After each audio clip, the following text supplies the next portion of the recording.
Hola Mecubans, espero se encuentren muy pero que muy bien. Hoy tendremos una clase sobre carbapenémicos, un grupo de fármacos o medicamentos que realmente son muy útiles cuando existen fenómenos de resistencia frente a otros antibióticos. Sin más, vamos iniciando. Entonces, lo primero que debes aprenderte sobre estos carbapenémicos es que pertenecen a un grupo de fármacos llamados beta-lactámicos. ¿Y qué van a hacer esos beta-lactámicos? No más que un grupo de medicamentos que va a tener en común un anillo llamado anillo beta-lactámico.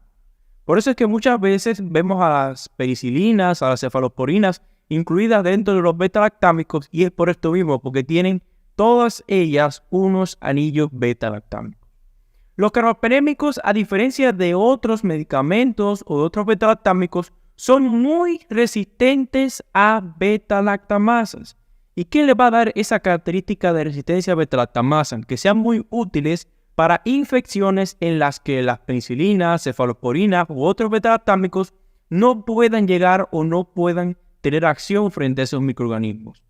Estas beta-lactamasas, para explicarles otra vez, no son más que unas enzimas que liberan esos microorganismos, esas bacterias, para destruir dicho anillo beta-lactámico. Además de esto, tienes que tener en cuenta que los carbapenémicos son bactericidas, matan las bacterias.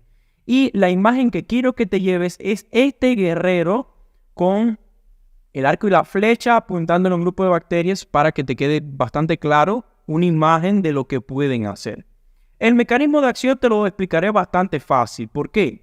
Porque lo primero que hace estos carbapenémicos es neutralizar a una proteína situada en la membrana citoplasmática de esas bacterias, que va a ser la proteína de unión a la penicilina o PBP, que te la puedes encontrar de esta forma también en algunos libros o bibliografías. Y esta proteína de unión a la penicilina, ¿qué es lo que hace en la bacteria? Bueno, participa en el proceso de transpeptidación, y la transpeptidación no va a ser más que el proceso en que los péptidos generados por esas bacterias se van a unir. Miren aquí cómo están unidos estos cuadritos azules que les representé a los péptidos. ¿Y para qué se van a unir los péptidos? Para formar una cadena polipeptídica, que en este caso va a ser llamada péptidoglucano. Y dichos péptidoglucanos van a ser los principales componentes de esa pared bacteriana. ¿Qué es esto que se ve aquí? Estos verdecitos son los péptidoglucanos. Entonces, si el antibiótico neutraliza esa proteína de unión a la penicilina, neutraliza ese proceso de transpeptidación que es tan importante para esa bacteria, inhibe ese último paso de la síntesis de peptidoglucano, que no va a ser más que la transpeptidación, entonces esa pared bacteriana no se va a formar de la mejor forma y por tanto va a propiciar de que del medio extracelular le llegue el líquido y por tanto provoca un fenómeno de estallamiento, que es como yo le llamo, para que sepan de que este es el mecanismo mediante el cual esta bacteria muere. Mira cómo le puse aquí el cartoon donde dice la bacteria me muero, es por esto mismo, para que te quede claro. Las imágenes valen más que palabras y por tanto, por esto coloco muchas imágenes para explicarles mejor el tema. Entonces, dentro de los carbapenémicos podemos saber que existen 4 representantes. Yo le digo los 4 fantásticos. Es el imipenem, es el primero que vamos a ver porque es con el que más características podemos explicar, o de la forma más fácil, características que son comunes para otros carbapenémicos. Entonces, el imipenem se va a utilizar generalmente asociado a otro compuesto llamado cilastina. ¿Por qué? Porque el imipenem solo, cuando llega al riñón, va a ser destruido por una deshidropeptidasa, generalmente a nivel del túbulo proximal. Entonces, el ser humano es ser inteligente, ¿qué hace? Bueno, vamos a asociarlo con la cilastina, que es un inhibidor de esa deshidropeptidasa y por tanto el fármaco puede llegar a su acción como debe. Inteligentemente decimos esto. La actividad del imipenem la vamos a establecer y al final le voy a dar una regla mnemotécnica para que se la aprendan más fácil. Lo primero que tenemos que saber es que actúa frente a gérmenes gram positivos, microorganismos gram positivos. Y entre los gram positivos, los principales sobre los que actúa, ¿cuáles van a ser? Los estreptococos, sobre todo el Streptococcus pneumoniae, resistente a la penicilina, ya les hablé de que eran frente a microorganismos que eran resistentes a otros beta-lactámicos generalmente. Los estafilococos, específicamente las cepas productoras de penicilinasa que no van a ser más que otras enzimas que liberan la bacteria para destruir a las penicilinas. Y también algunas resistentes a la meticilina, pero no es lo que generalmente quiere tener acción el imipenem o los carbapenémicos. Las resistentes a la meticilina no son las principales acciones que tienen sobre estos tipos de bacterias, sino que sobre algunas actúan. También actúa frente a Listeria y a los enterococos. Los enterococos, pero no al Enterococcus faecio y a las cepas que sean resistentes a la penicilina que no produzcan beta-lactamasas. Préndete esto: Staphylo strepto y los enterococos más la Listeria. Pero la regla mnemotécnica te va a facilitar esto. Vamos a ver. También tiene un mecanismo frente a gram negativos, específicamente inhibiendo a esos gram negativos, sobre todo a las pseudomonas y al Acinetobacter. También actúa frente a anaerobios, sobre todo al Bacteroides fragilis, y aquí va viéndose toda la actividad que tiene sobre los principales gérmenes. Y para que no se te olvide, te voy a enseñar una regla mnemotécnica que se llama Pablo más 3E, es decir, mi nombre más 3E. La P, ¿de qué va a ser? De pseudomonas. La A, de Acinetobacter. La B, de Bacteroides fragilis. La N, de Listeria. Y las 3E, ¿de quiénes van a ser? Bueno, de Streptococos, Estafilococos y Enterococos. Regla mnemotécnica para que no se te olvide las principales actividades o las principales acciones sobre bacterias que tiene el imipenem. Tienes aquí esta regla, Pablo más 3E. Vamos a ver ahora un poco de farmacocinética, que es decir, procesos que tienen que ver con el fármaco a nivel del organismo humano. La absorción nunca se va a poder hacer por vía oral, no solamente el imipenem, sino que los otros también. Por tanto, se administran carbapenémicos por vía endovenosa. Apréndete esto. La vida media, específicamente sí, del imipenem es cercana a la hora.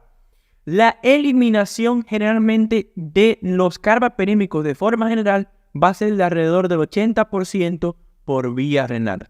¿Y qué quiere decir que sea 80% por vía renal? Que los pacientes con insuficiencia renal, quiere decir que tienen alguna alteración a nivel del filtrado glomerular, a nivel de las secreciones tubulares, todos esos procesos que hace el riñón y que por tanto van a estar afectados en este paciente con insuficiencia renal, no puede sobrecargar a este paciente con esa eliminación, sino que debe modificar la dosis de estos medicamentos, de estos representantes de los carbapenémicos, para que, por tanto, no se sobrecargue ese riñón y provoques, en vez de beneficio, daño en el paciente. Los principales usos que pueden tener, en este caso el imipenem, va a ser para infecciones nosocomiales, sobre todo intrahospitalarias, causantes de neumonías, infecciones intraabdominales. Lo vimos en la clase de enfermedad inflamatoria pélvica, que el Bacteroides fragilis va a ser uno de los causantes de esta patología. Bueno, por tanto, una regla también para que te acuerdes. Para intraabdominales, generalmente el Bacteroides fragilis puede ser uno de los causantes. Infecciones del tracto urinario. No decíamos que se eliminaba por vía renal. Bueno, también por esa vía puede provocar determinada acción, destruyendo bacterias en ese nivel y provocando mejora en el paciente.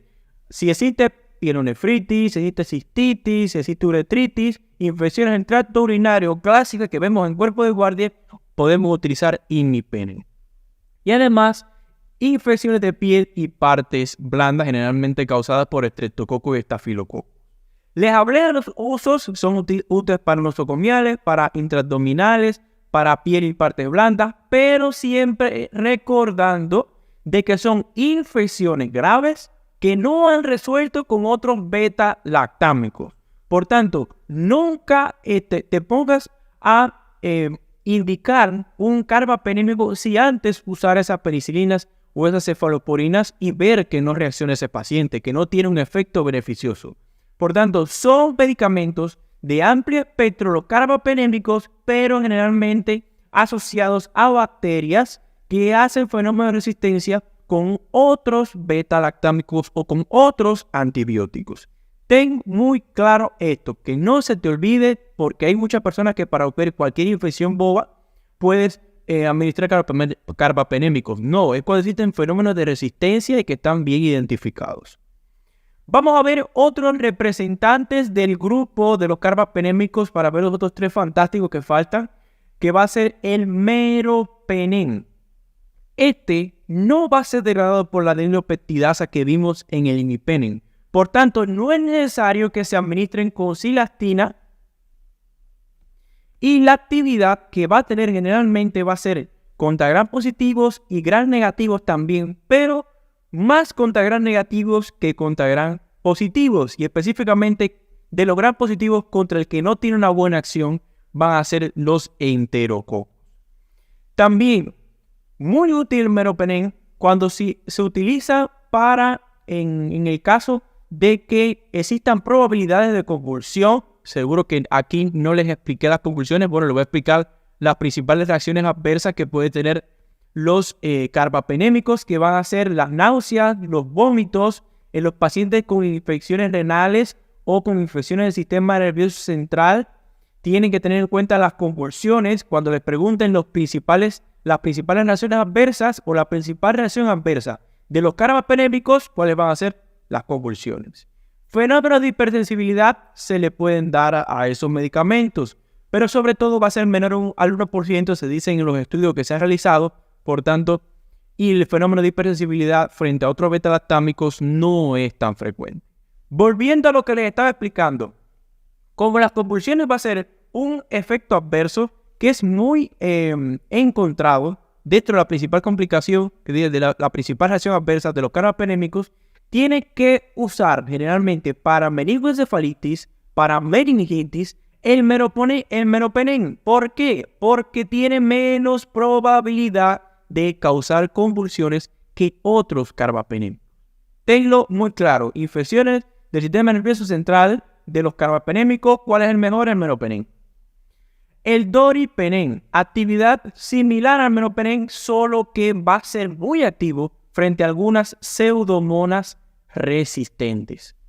Y por último, el último representante que tendremos van a ser el ertapenem, que tiene una vida media más prolongada que los anteriores y por tanto se administra generalmente una vez al día. Así que las enfermeras van a estar bastante contentas con esto.